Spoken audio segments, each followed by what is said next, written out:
Vous êtes-vous déjà demandé pourquoi Dieu a permis à son propre peuple de vivre en esclavage pendant 400 ans? Cela semble être en contradiction avec son amour et sa justice, n'est-ce pas? Mais que se passerait-il si je vous disais que cette longue période de souffrance contient de profondes leçons spirituelles capables de transformer votre foi?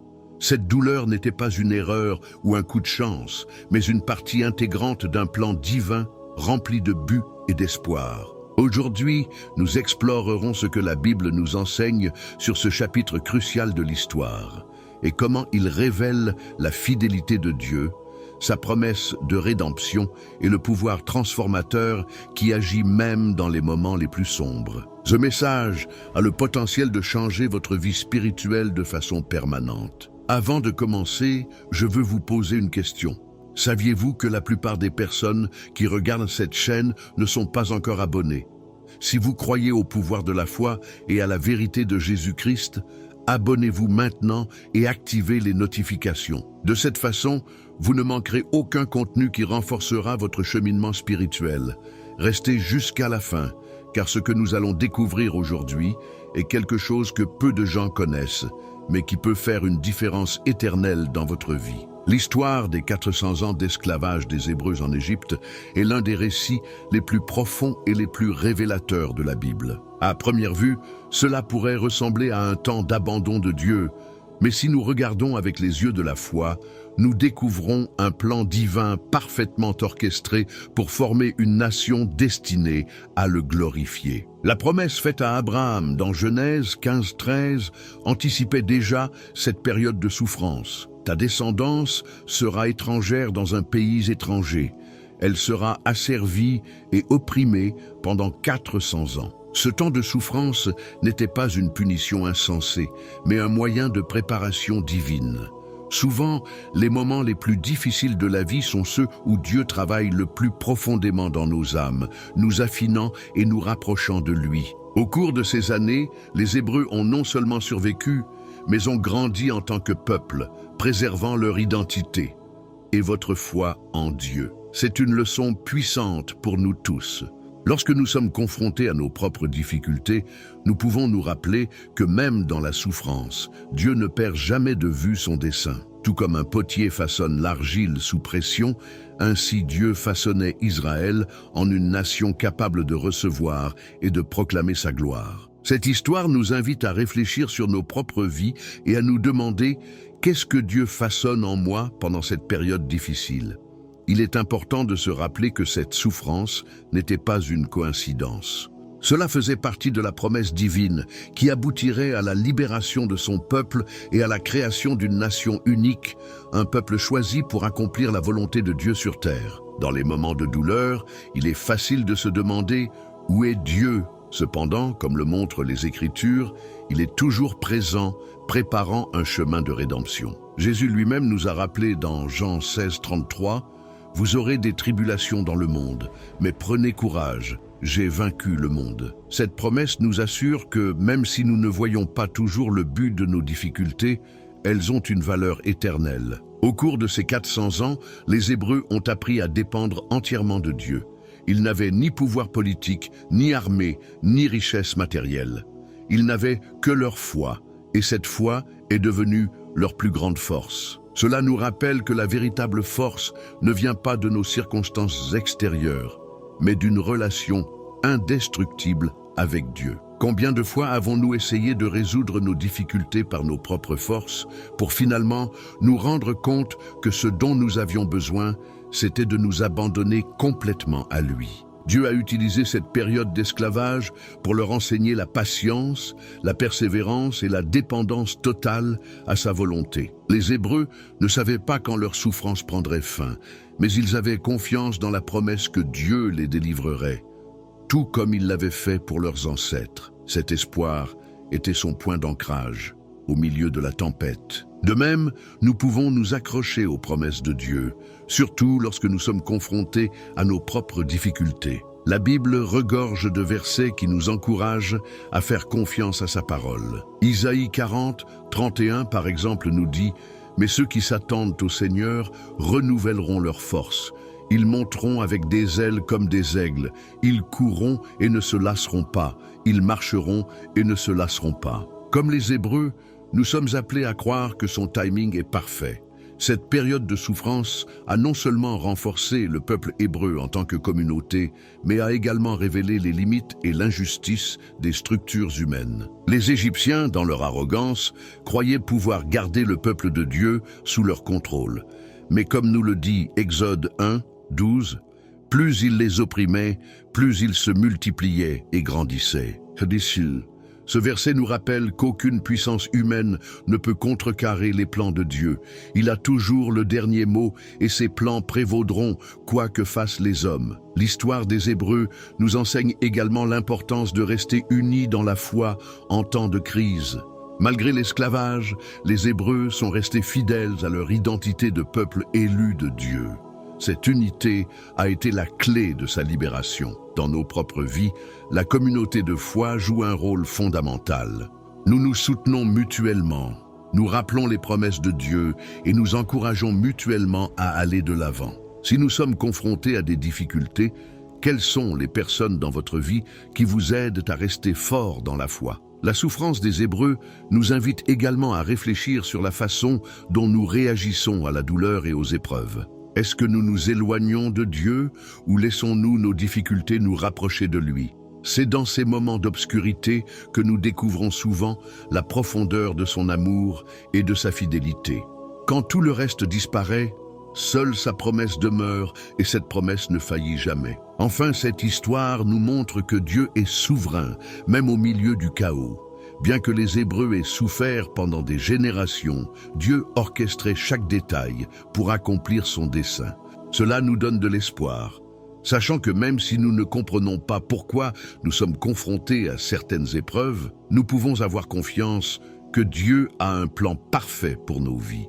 L'histoire des 400 ans d'esclavage n'est pas seulement un chapitre sombre de la Bible, mais aussi un témoignage du pouvoir transformateur de la foi et de la fidélité de Dieu. Cela nous enseigne que, même dans les saisons les plus difficiles, Dieu travaille en notre faveur, préparant quelque chose de bien plus grand que ce que nous pouvons imaginer. L'oppression des Hébreux en Égypte n'a pas été simplement une période de souffrance, mais un véritable creuset où Dieu a affiné leur caractère et fortifié leur foi. Dans Exode 1, 12, nous lisons « Plus il les opprimait, plus ils se multipliaient et grandissaient. » Cette croissance, au milieu de l'adversité, n'était pas seulement physique, mais aussi spirituelle. À chaque instant de douleur, les Hébreux ont appris à dépendre entièrement de Dieu comme seule source d'espoir et de force. Ce principe reste applicable aujourd'hui. Nos épreuves ne sont pas destinées à nous détruire, mais à nous édifier, nous rendant plus forts dans notre foi. Imaginez une communauté vivant sous la pression constante d'un oppresseur, confrontée chaque jour à des tâches ardues et à des humiliations. Cependant, même sous le poids de ces conditions, les Hébreux ont commencé à découvrir quelque chose d'étonnant. Ils étaient un peuple élu de Dieu. Ce sens du but les a non seulement aidés à endurer les difficultés, mais les a également unis en tant que communauté. Dans nos vies, combien de fois les épreuves nous ont-elles conduits à chercher Dieu et à découvrir un but plus grand au milieu de la souffrance? Le processus de moulage implique toujours de la pression et de la chaleur. Pensez à un forgeron qui prend un métal informe et le place dans un feu pour le purifier et lui donner la forme souhaitée. Dieu faisait la même chose avec les Hébreux. Les difficultés n'étaient pas seulement des épreuves, étaient des outils entre les mains du Créateur. Jacques 1, 2, 3 nous rappelle « Mes frères, considérez comme très heureux les diverses épreuves auxquelles vous pouvez être exposés, car vous savez que la mise à l'épreuve de votre foi produit la persévérance. » C'était exactement le résultat que Dieu recherchait chez son peuple, la persévérance et une foi inébranlable. Au cours de ces 400 ans, les Hébreux ont commencé à comprendre qu'ils n'étaient pas seulement des esclaves, ils étaient le peuple élu du Dieu vivant. Bien que les Égyptiens aient tenté de les réduire à de simples outils de travail, Dieu leur a constamment rappelé, par sa fidélité, que leur identité était bien plus grande. De même, dans nos vies, les épreuves peuvent nous faire oublier qui nous sommes en Christ. Cependant, la parole nous assure dans 1 Pierre 2, 9, « Vous, au contraire, vous êtes une race élue, un sacerdoce royal. » Au milieu de l'adversité, l'unité du peuple hébreu s'est renforcée. Chaque famille, chaque communauté a travaillé ensemble pour survivre et préserver sa foi. Ce modèle d'unité est fondamental pour nous aujourd'hui. Dans nos propres luttes, la communauté religieuse joue un rôle crucial. La prière collective, le soutien mutuel et le rappel constant des promesses de Dieu sont essentiels pour nous garder forts. Tout comme les Hébreux se sont multipliés en nombre et en force, nous aussi pouvons grandir lorsque nous affrontons nos épreuves avec une communauté unie. Dieu a utilisé l'adversité pour leur enseigner que sa force s'accomplit dans la faiblesse. Les Hébreux n'avaient pas de ressources humaines pour lutter contre leurs oppresseurs. Ils n'avaient pas d'armée ni de stratégie politique. Ils n'avaient que Dieu, et cela leur suffisait. Dans 2 Corinthiens 12, 9, Paul nous rappelle que Dieu lui a dit « Ma puissance s'accomplit dans la faiblesse ». Cette leçon ne s'adressait pas seulement aux Hébreux, mais aussi à nous. Nos luttes nous enseignent que lorsque nous sommes faibles, c'est là que sa puissance se manifeste. La multiplication des Hébreux sous l'oppression était un témoignage direct de la puissance de Dieu.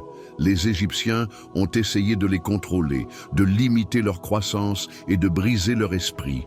Mais plus ils ont essayé de les écraser, plus ils ont prospéré. Cela illustre un principe spirituel profond. Ce que l'ennemi utilise pour nous nuire, Dieu le transforme pour notre bien. Comme il est dit dans Genèse 50, 20, « Vous aviez médité de me faire du mal, mais Dieu l'a changé en bien. » Ce principe ne s'applique pas seulement aux Hébreux, mais est également pertinent dans nos vies aujourd'hui. Les Hébreux ont également appris à valoriser la prière et l'adoration dans les moments difficiles. Bien qu'ils aient vécu dans l'esclavage, ils n'ont jamais cessé de crier vers Dieu.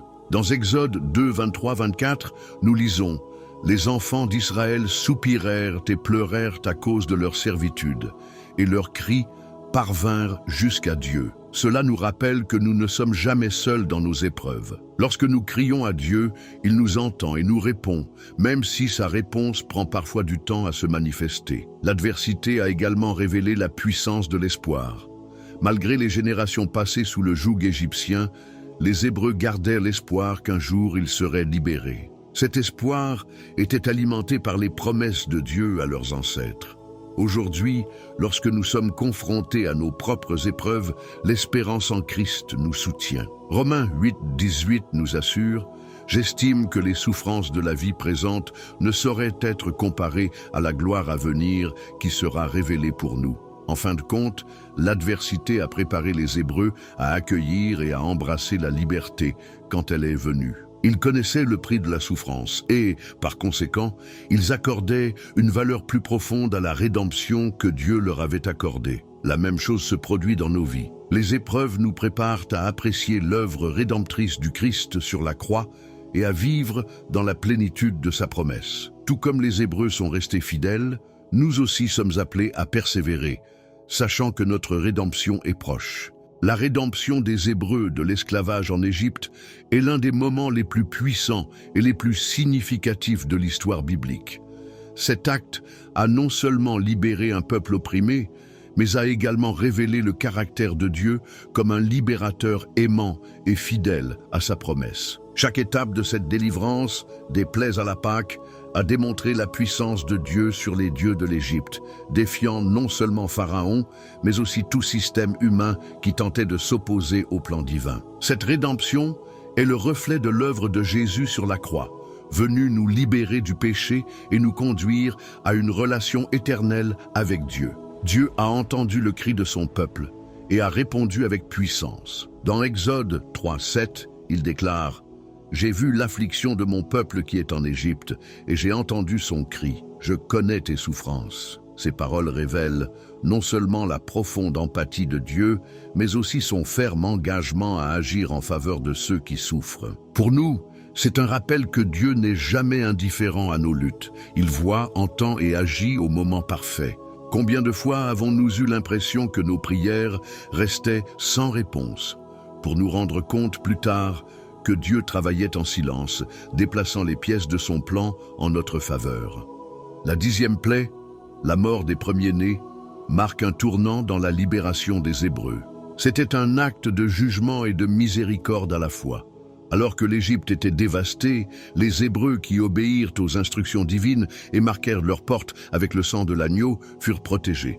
Cet acte les a non seulement sauvés physiquement, mais leur a également appris l'importance de faire confiance aux instructions de Dieu, même lorsqu'ils ne les comprenaient pas entièrement. Dans nos vies, sommes-nous prêts à obéir à Dieu même lorsque son plan n'a pas de sens immédiat?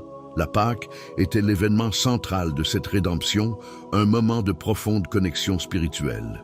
Chaque famille hébraïque sacrifiait un agneau et partageait un repas en obéissance à Dieu, scellant ainsi son alliance avec lui. Cet acte n'était pas seulement un rituel, il constituait une forme de sacrifice.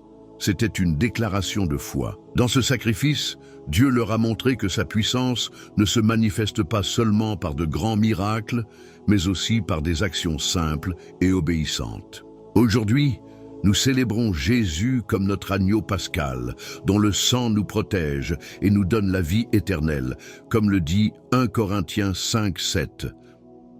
Lorsque le temps de la délivrance arriva enfin, le peuple d'Israël sortit les mains pleines. Dans Exode 12:36, on nous dit que Dieu leur a accordé la faveur des Égyptiens, qui leur ont donné de l'or, de l'argent et des vêtements. Ce détail est significatif, car il montre que Dieu non seulement les a libérés de l'esclavage, mais les a aussi abondamment bénis.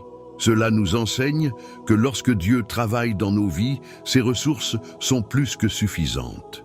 Il ne résout pas seulement nos difficultés, mais il nous équipe également pour le chemin à suivre. La glorieuse rédemption d'Israël a culminé avec la traversée de la mer Rouge, un miracle qui a défié toute logique humaine. Exode 14:21 décrit comment Dieu a divisé les eaux, permettant aux Hébreux de traverser sur la terre sèche. Cet acte n'était pas seulement une démonstration de puissance, mais aussi une affirmation de sa fidélité. Comme les Hébreux, nous aussi sommes confrontés à des mers impossibles dans nos vies, mais Dieu nous rappelle que lorsqu'il est à nos côtés, aucune barrière n'est trop grande pour sa puissance. La délivrance a non seulement changé les circonstances extérieures des Hébreux, mais a également transformé leur compréhension de Dieu. Avant l'Exode, ils connaissaient Dieu comme le Dieu de leurs ancêtres, mais maintenant, ils expérimentent personnellement sa puissance. Dans Exode 15, Moïse et le peuple chantaient « L'Éternel est ma force et mon chant, il a été mon salut ».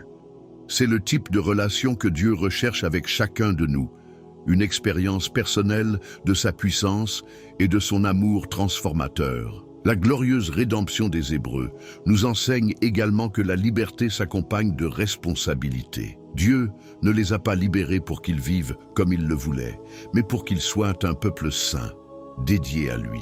Dans nos vies, lorsque nous faisons l'expérience de la délivrance de Dieu, nous sommes appelés à vivre d'une manière qui reflète sa gloire. Comme Romains 6:22 nous le rappelle, « Maintenant que vous avez été libérés du péché et que vous êtes devenus serviteurs de Dieu, vous avez le fruit de la sainteté. » L'Exode nous montre que la rédemption n'est pas seulement un événement, mais un processus. Dieu n'a pas seulement fait sortir les Hébreux d'Égypte, il devait aussi faire sortir l'Égypte d'eux.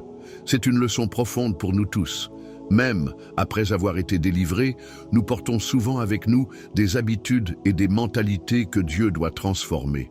Ce processus de transformation demande du temps, de la patience et une volonté constante de se laisser modeler par son esprit. En fin de compte, la glorieuse rédemption d'Israël laisse présager une rédemption encore plus grande, celle de Jésus-Christ. Tout comme Dieu a sauvé les Hébreux du pouvoir de Pharaon, Jésus nous libère de la domination du péché et de la mort. Cette vérité nous remplit d'espoir et nous rappelle que, même si le moment est sombre, Dieu a toujours un plan de rédemption en place. Notre appel est de lui faire confiance, de suivre sa direction et de marcher dans la liberté que lui seul peut donner. La fidélité de Dieu est un thème constant tout au long de l'histoire de la libération des Hébreux d'Égypte. Au milieu de l'esclavage et de la souffrance, le peuple d'Israël a crié vers Dieu et il a répondu. Dans Exode 3:7, il est dit « J'ai vu l'affliction de mon peuple en Égypte et j'ai entendu son cri ». Ces paroles nous montrent que Dieu est non seulement conscient de nos luttes, mais qu'il s'engage à tenir ses promesses. sa fidélité ne dépend pas de nos circonstances. Elle est constante, immuable, au milieu des changements de la vie.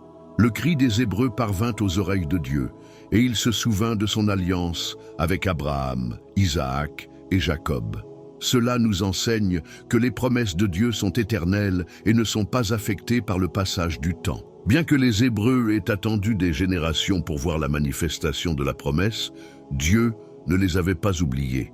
Dans nos vies, nous sommes souvent confrontés à des périodes d'attente, mais nous pouvons être sûrs que Dieu tient toujours ce qu'il a promis. Comme le dit Nombre 23, 19, « Dieu n'est pas un homme pour mentir, ni un fils d'homme pour se repentir. » La fidélité de Dieu s'est également manifestée dans sa patience envers les Hébreux. Même lorsqu'ils doutaient ou se plaignaient, il continuait à les guider et à subvenir à leurs besoins. Cela nous rappelle que Dieu est fidèle non seulement dans son caractère, mais aussi dans ses relations avec nous. Son amour est constant, même lorsque nos émotions fluctuent. En période de doute, nous pouvons nous tourner vers les Écritures et nous souvenir de sa fidélité qui ne faillit jamais. La fidélité de Dieu est un thème récurrent tout au long de l'histoire du peuple d'Israël, et son expression la plus évidente se trouve dans les moments cruciaux de la libération. Tout comme il l'a fait avec le peuple d'Israël à chaque génération, Dieu a montré sa fidélité en envoyant Moïse comme chef et libérateur. À travers le buisson ardent, Dieu a appelé Moïse à être son instrument dans la délivrance de son peuple. Bien que Moïse se sente profondément incompétent pour une tâche aussi grande, Dieu lui assure « Je serai avec toi ». Exode 3, 12. Cette promesse nous rappelle que la fidélité de Dieu ne dépend pas de nos capacités ou de nos mérites personnels, mais de sa puissance et de son dessein divin. Lorsque nous sommes confrontés à des défis, nous pouvons avoir confiance qu'il sera avec nous, nous guidant à chaque étape du chemin, même lorsque nous ne comprenons pas pleinement le chemin à parcourir. La fidélité de Dieu était également évidente dans sa providence tout au long du processus de délivrance. Depuis les plaies qui ont montré la puissance de Dieu sur les dieux d'Égypte, jusqu'à la traversée miraculeuse de la mer Rouge, chaque intervention divine a non seulement libéré les Hébreux, mais a également renforcé leur foi et leur a rappelé que Dieu était leur seule source de salut. Dans nos vies, nous sommes souvent confrontés à des situations qui semblent insurmontables, mais nous pouvons avoir confiance que le même Dieu qui a séparé les eaux de la mer Rouge peut aussi nous ouvrir des chemins. Cet acte glorieux ne représente pas seulement la libération physique d'Israël, mais il symbolise l'intervention constante de Dieu dans nos vies, nous montrant qu'au milieu des circonstances les plus difficiles, il est celui qui ouvre les portes et nous conduit à la liberté. Un autre aspect fondamental de la fidélité de Dieu se reflète dans sa protection pendant la 10e plaie. Lorsque le premier-né de chaque famille égyptienne mourait, les Hébreux étaient protégés par le sang de l'agneau pascal. Cet acte de protection non seulement garantissait leur sécurité physique, mais soulignait également l'œuvre rédemptrice du Christ. Dans Jean 1, 29, Jésus est appelé « l'agneau de Dieu qui ôte le péché du monde ». Cet événement souligne que la fidélité de Dieu ne se limite pas à nos besoins temporels, mais s'étend à notre salut éternel. Le sang de l'agneau pascal, appliqué sur les portes des maisons hébraïques, symbolise la protection divine, quelque chose qui, dans le Christ, nous est garanti par son sacrifice sur la croix. La fidélité de Dieu a continué même après que les Hébreux aient quitté l'Égypte. Durant leur voyage à travers le désert, Dieu leur fournit la manne du ciel, l'eau du rocher, et les guida avec une nuée pendant le jour et une colonne de feu pendant la nuit. Ces dispositions cohérentes démontrent que Dieu non seulement tient ses promesses, mais qu'il marche également à nos côtés à chaque étape de notre voyage. Dans nos vies, nous pouvons avoir confiance que Dieu sera avec nous, pourvoyant à nos besoins, même dans les moments les plus sombres. La fidélité de Dieu ne se limite pas aux grands miracles, mais se manifeste également dans les petits détails de la vie quotidienne, depuis ses soins constants jusqu'aux grandes interventions divines. Tout au long de l'histoire d'Israël, les Hébreux ont appris que la fidélité de Dieu se trouve non seulement dans les moments de grande gloire, mais aussi dans les petits actes de sa sollicitude. Chaque jour, De la manne dans le désert à la protection au milieu de l'adversité, il leur rappelait que Dieu était présent et travaillait en leur faveur. C'est une leçon que nous pouvons appliquer à nos propres vies. Comment avons-nous vu la fidélité de Dieu dans la vie de tous les jours? Reconnaissons-nous sa main dans les petites bénédictions autant que dans les grandes?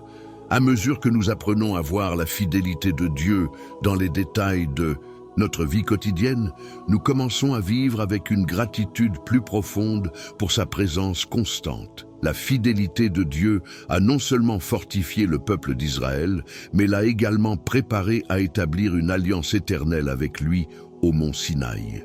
Cette alliance, scellée par la loi, leur rappelait qu'ils étaient un peuple mis à part pour Dieu, appelé à vivre selon sa volonté. De la même manière, lorsque nous expérimentons la fidélité de Dieu dans nos vies, nous sommes appelés à vivre dans l'obéissance et la gratitude, reflétant son caractère dans tout ce que nous faisons. La fidélité de Dieu non seulement nous bénit, mais nous transforme également, nous apprenant à vivre selon sa volonté et à marcher avec lui à chaque instant. Enfin, la fidélité de Dieu nous renvoie à Jésus-Christ, qui est l'expression ultime de son amour et de son engagement envers l'humanité. Tout comme Dieu a libéré les Hébreux de l'esclavage en Égypte, Christ nous libère de l'esclavage du péché. La fidélité de Dieu est la raison pour laquelle nous pouvons croire que, quelles que soient les circonstances, il sera toujours avec nous, tenant ses promesses et nous guidant dans une relation éternelle avec lui, telle que décrite dans Exode 12.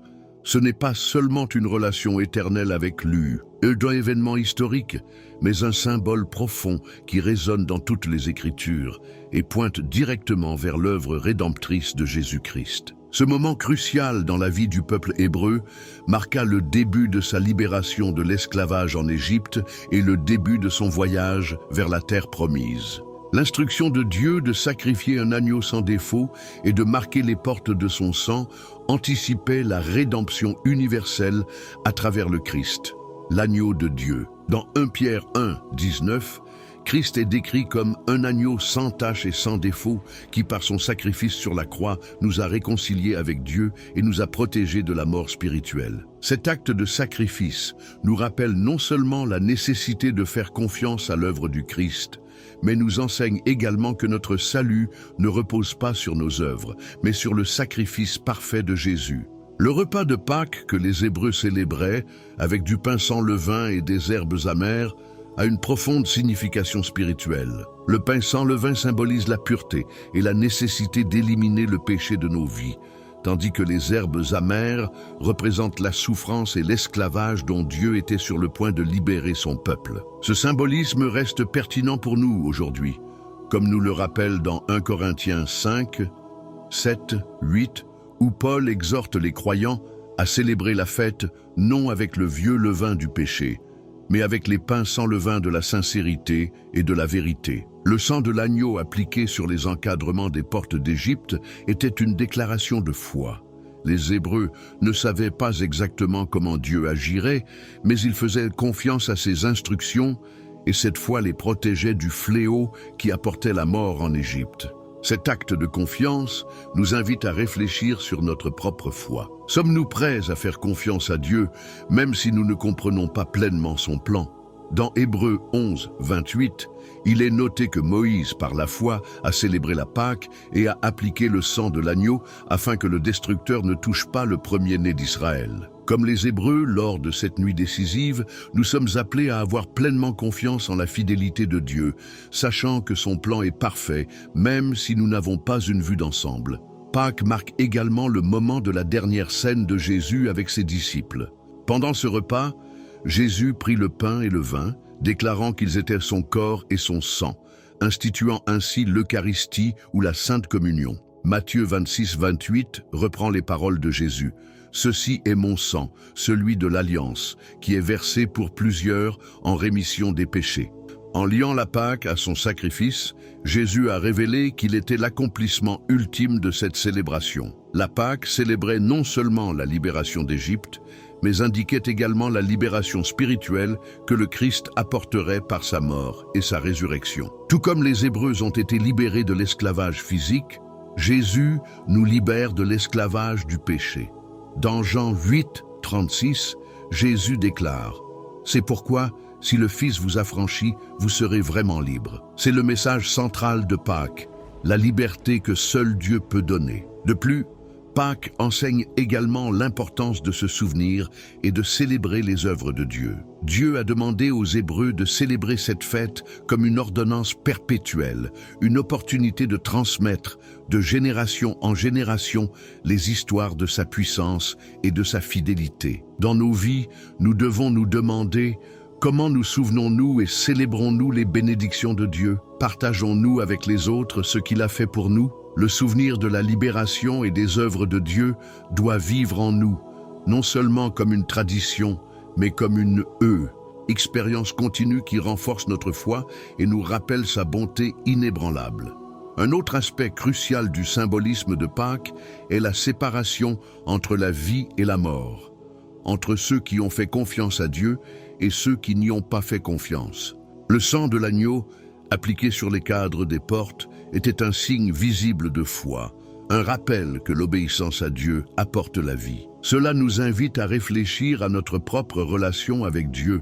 Vivons-nous sous la protection de son alliance ou cherchons-nous notre sécurité dans les choses passagères? La protection et le salut qui viennent de Dieu ne sont pas seulement accessibles à un peuple particulier, mais à tous ceux qui ont confiance en lui et suivent sa voie. Tout comme le sang de l'agneau a protégé les Hébreux de la peste, le sang du Christ nous couvre aujourd'hui, nous donnant le salut et la vie éternelle. Finalement, Pâques est un appel à être prêt. Les Hébreux dînaient avec leurs ceintures attachées et leurs sandales aux pieds, prêts à quitter l'Égypte à tout moment. Cet acte symbolise l'attitude que nous devons avoir en tant que chrétiens, toujours prêts à suivre Dieu partout où il nous conduit. Dans Matthieu 24, 44, Jésus nous avertit « C'est pourquoi vous aussi, tenez-vous prêts, car le Fils de l'homme viendra à l'heure où vous n'y penserez pas. » Pâques, en fin de compte, n'est pas seulement une célébration du passé, mais une promesse pour l'avenir. C'est un rappel que Dieu tient sa parole, que sa rédemption est complète et que sa fidélité ne fait jamais défaut. C'est par le Christ que la Pâque trouve tout son sens, en unissant l'histoire de la libération des Hébreux à notre propre libération en lui. C'est un appel à vivre dans la plénitude de sa grâce, avec des cœurs reconnaissants et des vies consacrées à refléter son amour. Maintenant que vous connaissez les vérités cachées derrière les 400 ans d'esclavage des Hébreux, je veux vous demander, comment cette histoire a-t-elle changé votre façon de comprendre les plans de Dieu? Avez-vous vécu des moments de souffrance qui se sont ensuite transformés en quelque chose de bien plus grand que ce que vous aviez imaginé? Laissez-nous votre expérience dans les commentaires, j'ai hâte de lire votre avis et de savoir ce que vous avez pensé de cette vidéo. Si ce contenu a touché votre cœur, n'oubliez pas de vous abonner à la chaîne et d'activer les notifications afin de ne pas manquer les prochaines vidéos avec plus de révélations qui renforceront votre foi. Partagez également ce message avec quelqu'un qui a besoin de l'entendre. Et ne partez pas encore, car la prochaine vidéo qui apparaîtra à l'écran vous emmènera encore plus profondément dans votre cheminement spirituel. Cliquez ici pour découvrir une autre vérité biblique puissante qui peut transformer votre vie. Que Dieu bénisse votre chemin. Je suis Marco et je vous retrouve dans la prochaine vidéo.